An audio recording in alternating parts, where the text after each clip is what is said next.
சிவகங்கை அருகே இளைஞர் மரணம் அடைந்துள்ளது அதிர்ச்சியை ஏற்படுத்தி உள்ளது. காவல்துறையினர் அடித்து துன்புறுத்தி சித்திரவதை செய்ததன் காரணமாகவே இறந்துவிட்டதாக அவருடைய சகோதரர் பரபரப்பு குற்றம் சாட்டி உள்ளார்.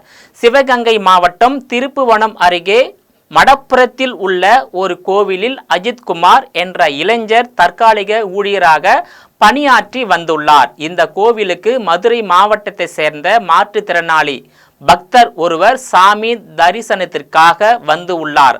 அப்போது தற்காலிக ஊழியர் அஜித்குமாரிடம் காரை வாகனங்கள் நிறுத்தும் இடத்திற்கு நிறுத்துமாறு மாற்றுத்திறனாளி பக்தர் சாவியை ஒப்படைத்து உள்ளார். ஆனால் அஜித்குமாருக்கு கார் ஓட்ட தெரியாததால் வேறொரு நபரின் உதவியோடு காரை நிறுத்திவிட்டு 1 மணி நேரம் கழித்து சாவியை ஒப்படைத்ததாக கூறப்படுகிறது. இந்த நிலையில் காரில் வைக்கப்பட்டு இருந்த 14 சவரன் தங்க நகை காணாமல் போய் உள்ளது. இதனையடுத்து மாற்று பக்தர் அஜித்குமார் மீது திருப்புவனம் காவல் நிலையத்தில் புகார் அளித்தார். இதையடுத்து காவல்துறையினர் அஜித்குமார் உட்பட 5 பேரை அழைத்து சென்று விசாரித்து உள்ளனர். பின்னர் அஜித்குமார் உயிரிழந்து விட்டதாக குடும்பத்தில் உள்ளவர்களுக்கு காவல்துறையினர் தகவல் தெரிவித்து உள்ளனர். இதனால் அதிர்ச்சி அடைந்த அஜித்குமார் உறவினர்கள் திருப்புவனம் காவல் நிலையத்தின் முன் போராட்டத்தில் ஈடுபட்டனர். மேலும் சம்பந்தப்பட்ட காவலர்கள் மீது நடவடிக்கை எடுக்க வேண்டும் என்று கோரிக்கை விடுத்தனர். மேலும் காவல்துறையினர் கைது செய்யப்பட்ட அஜித்குமாரின் சகோதரர் நவீன் கூறுகையில், நாங்கள் அந்த கோவிலில் நீண்ட நாட்களாக வேலை செய்து வருகிறோம் என்றும் இதுவரை எந்த விதமான புகார்களும் வரவில்லை. ஆனால் சம்பவத்தன்று மதுரை சேர்ந்த மாற்றுத்திறனாளி பக்தர் ஒருவர் கோவிலுக்கு வந்தபோது அவருடைய காரை வேறு ஒரு இடத்தில் நிறுத்த சாவியை கொடுத்தார். இதனை அண்ணன் அஜித்குமார் வாங்கி நிறுத்தியுள்ளார். பின்னர் நகை காணவில்லை என்று பெண் புகார் அளித்துள்ளார். அதன் பேரில் என்னையும் அண்ணாவையும் அழைத்து சென்று காவல் நிலையத்தில் விசாரித்தனர். தொடர்ந்து 3 காவலர்கள் அரை மணி நேரத்திற்கும் மேலாக கால்களை குறிவைத்து அடித்தனர். மேலும் உண்மையை சொல் என்று தொடர்ந்து அடித்ததாக கூறியது பரபரப்பை ஏற்படுத்தி உள்ளது. இந்த விவகாரம் குறித்து சிவகங்கை காவல் கண்காணிப்பாளர் ஆஷிஷ் ராவத் தீவிர விசாரணை மேற்கொண்டு வருகிறார். இதனை அடுத்து தனிப்படை காவலர்கள் 6 பேர் காவலர்களை தற்காலிகமாக நீக்கி உத்தரவிட்டு உள்ளனர். மேலும் காணாமல் போன நகை குறித்தும் காவல்துறையினர் தீவிரமான விசாரணை மேற்கொண்டு வருகின்றனர். பின்னர் காவல் நிலையத்தில் உயிரிழந்த அஜித்குமார் உடலை பிரேத பரிசோதனைக்காக மருத்துவமனைக்கு அனுப்பி வைத்தனர். மேலும் அஜித்குமார் இறப்பு காவல்துறையினர் அடித்ததால் உயிரிழந்தாரா அல்லது உடலில் வேறு ஏதாவது காரணம் உள்ளதா என்று பிரேத பரிசோதனை அறிக்கைக்கு பின்னர் முழு விவரம் தெரிய வரும் என்று தெரிவிக்கப்பட்டு உள்ளது.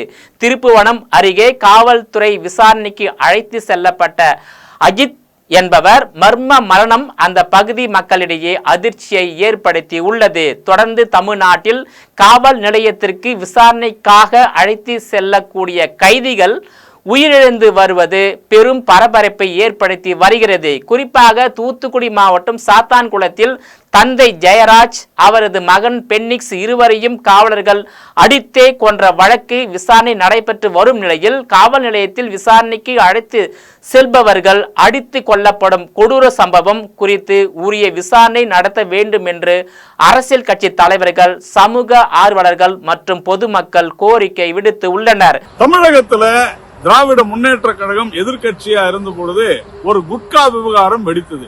அந்த குட்கா இருந்த பொழுது கேன்சரை ஏற்படுத்தும் குட்காவை தடை செய்ய அல்லது கட்டுப்படுத்த தமிழக அரசு மறுக்கிறதுன்னு சொல்லி அன்றைய எதிர்கட்சி தலைவர் ஸ்டாலின் அவர்கள் திமுகவுடைய சட்டமன்ற உறுப்பினர்களோடு சட்டசபைக்குள்ள குட்காவோடு சென்றார்கள்.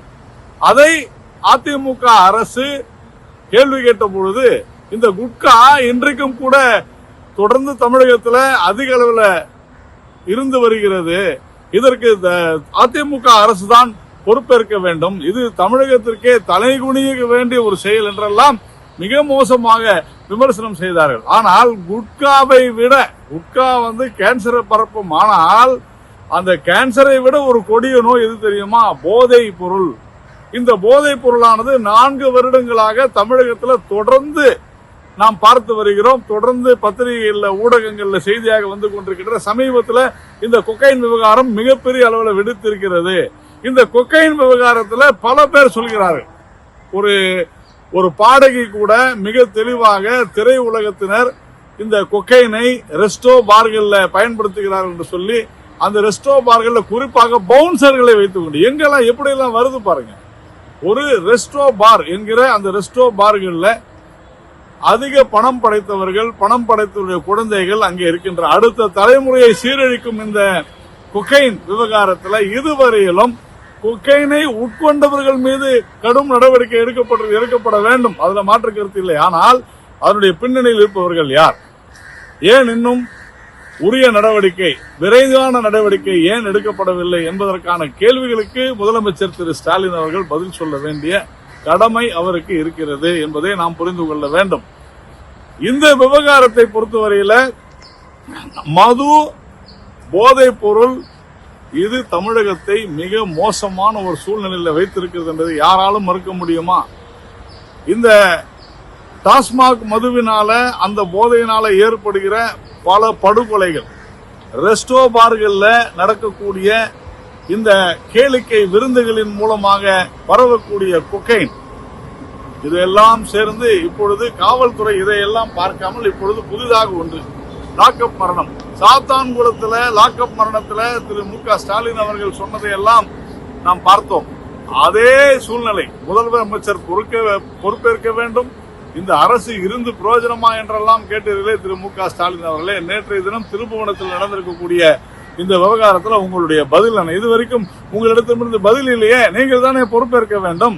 இப்படி எந்த குற்றங்களை தடுக்க காவல்துறை செய்ய வேண்டுமோ அதை செய்யாது, குற்றங்கள் நிகழ்வதற்கு முன்னரே தடுக்காது, குற்றம் நிகழ்ந்த பின்னர் நாங்கள் தடுத்து விட்டோம் என்று சொல்வது ஒரு பெருமையா?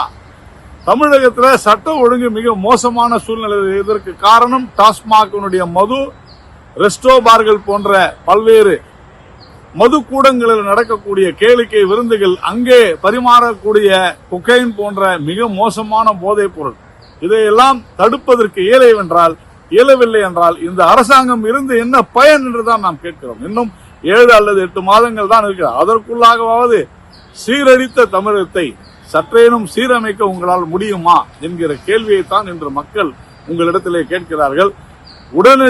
உடனடியாக இதற்கான நடவடிக்கையை தமிழக முதல்வர் திரு மு.க. ஸ்டாலின் அவர்கள் எடுக்க வேண்டும். காவல் நிலையங்களில் நடைபெறும் சிறை மரணங்கள் குறித்து கருத்து தெரிவித்துள்ள தமிழகத்தின் எதிர்க்கட்சி தலைவர், திமுக ஆட்சியில் கடந்த 26 மாதங்களில் சுமார் 20 காவல் நிலைய மர்ம மரணங்கள் ஏற்பட்டுள்ளன. மதுரை சில் நாயக்கன்பட்டியை சேர்ந்த அப்பாவி வேடனின் காவல் நிலைய சந்தேக மரணத்துக்கு இந்த திமுக ஆட்சி பொறுப்பேற்க வேண்டும் என்றும் கேட்டுக்கொண்டுள்ளார். தமிழகத்தில் காவல்துறை தலைவர் தான் மாறி இருக்கிறாரே தவிர ஒரு சில காவலர்களின் அராஜக போக்கு இன்னும் மாறவில்லை. காவல்துறையை தன் வசம் வைத்திருக்கும் முதல்வர் மு.க. ஸ்டாலின் ஊழல் செய்து கைதாகும் தனது அமைச்சர்களை காப்பாற்றும் வேலையில்தான் முழு மூச்சாக ஈடுபட்டு உள்ளாரே தவிர தமிழக போலீசார் எப்படி பணியாற்றுகிறார்கள் என்றே கவனிப்பதில்லை போலும். குற்றம் செய்தவர்களை கண்டுபிடிப்பதும், அவர்கள் மீது முறையாக வழக்கு தொடர்வதும், அவர்களுக்கு சட்டப்படி தண்டனை வாங்கி தருவதும், குற்றவாளிகளை திருத்துவதும் தான் போலீசாரின் கடமை. ஆனால் இந்த திமுக ஆட்சியில் ஒரு சில காவலர்களே நீதியை தங்கள் கைகளில் எடுத்துக்கொண்டு காவல் நிலையங்களில் குற்றம் சாட்டப்பட்டவர்களுக்கு தண்டனை வழங்கும் அவலம் தொடர்ந்து நடந்து வருகிறது. இதுவரை சுமார் 20 பேர் காவல் நிலையங்களில் சந்தேகமான முறையில் மரணமடைந்து உள்ளனர்.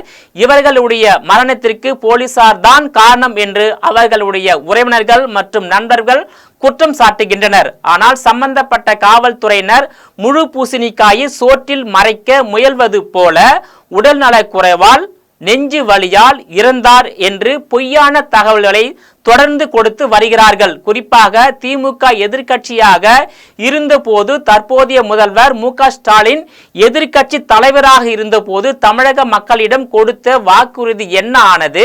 2021ஆம் ஆண்டு தமிழகத்தில் திமுக ஆட்சிக்கு வந்த பிறகு முதல்வர் மு.க. ஸ்டாலின் அவர்களின் செயல்பாடு எப்படி உள்ளது என்பதை தமிழக மக்கள் நன்கு புரிந்து கொள்ள வேண்டும். குறிப்பாக தமிழக முதல்வர் மு.க. ஸ்டாலின் ஆட்சியில் இல்லாத போது ஒரு பேச்சு, பேச்சு, ஆட்சியில் இருக்கும்போது ஒரு பேச்சு என இரட்டை வேடம் போடக்கூடிய முதல்வராக மாறிவிட்டதையும், தமிழகத்தின் குற்றவாளிகளின் கூடாரமாகவும் அநீதியின் அடையாள சின்னமாகவும் அண்ணா அறிவாலய திமுக அரசு மாறிவிட்டதையும் தமிழக மக்கள் நன்கு புரிந்து கொண்டு வரும் 2026 சட்டமன்ற தேர்தலில் திமுக அரசை வீழ்த்தி வீட்டிற்கு அனுப்புவார்களா என்பதை பொறுத்திருந்தே பார்க்க வேண்டும். போலீசாரால் தாக்கப்பட்டு உயிரிழந்துள்ள இளைஞர் அஜித் மரணத்தை தொடர்ந்து தமிழகம் முழுவதும் பெரும் பரபரப்பை ஏற்படுத்தி உள்ளது. இந்த சம்பவம் குறித்து மதுரை ஐகோர்ட் தாமாக முன்வந்து வழக்கு பதிவு செய்து விசாரிக்க வேண்டும் என்று நீதிபதிகள் SM சுப்பிரமணியம், மரிய கிளாட் ஆகியோர் முன்பு இன்று காலையில் அதிமுக வழக்கறிஞர் பிரிவு நிர்வாகிகள் ராஜராஜன், மாரிஸ்குமார் மற்றும் வக்கீல் அருண் சுவாமிநாதன் ஆகியோர் முறையிட்டனர். அப்போது வழக்கறிஞர் கூறுகையில், போலீசார் கடுமையாக தாக்கியதில் தான் காவலாளி அஜித்குமார் பரிதாபமாக இறந்துள்ளார். தமிழகத்தில் கடந்த 4 ஆண்டுகளில் போலீஸ் விசாரணைக்கு சென்றவர்களில் 24 பேர் சிறையில் இறந்து உள்ளனர். தொடரும் போலீஸ் நிலைய மரணங்களால் பொதுமக்கள் பீதி அடைந்து உள்ளனர் எனவும் நீதிபதிகளிடம் தெரிவித்தனர். அப்போது நீதிபதிகள் போலீஸ் நிலையங்களில் சில ஆண்டுகளில் 24 சந்தேக மரணங்கள் ஏற்பட்டு உள்ளதாக கூறப்படுவது குறித்து தங்களது தரப்பு பதில் என்ன என அரசு வக்கீலிடம் கேள்வி எழுப்பினர். அது மட்டுமில்லாமல் இறந்த நபர் தீவிரவாதியா, அவர் கட்டாயப்படுத்தி அழைத்து சென்று கொல்லப்பட்டாரா, சாதாரண வழக்கில் விசாரணை என்ற பெயரில் அழைத்து செல்லப்பட்ட அவரை கடுமையாக தாக்கியது ஏன் எனவும் நீதிபதிகள் சரமாரியாக கேள்வி எழுப்பினர். இது தொடர்பாக பதில் அளிக்க அரசு வக்கீல் உரிய அவகாசம் கோரினார். பின்னர் இந்த விவகாரம் சம்பந்தமாக மனுவாக தாக்கல் செய்யும் பட்சத்தில் நாளைக்கு விசாரணைக்கு எடுத்துக் கொள்ளப்படும் என நீதிபதிகள் தெரிவித்து உள்ளனர். நேயர்களே, மீண்டும் இது போன்ற மற்றொரு நிகழ்ச்சியில் சந்திக்கிறேன். அதுவரையில் உங்களிடமிருந்து விடைபெறுவது நான் உங்கள் விஜயபாலன்.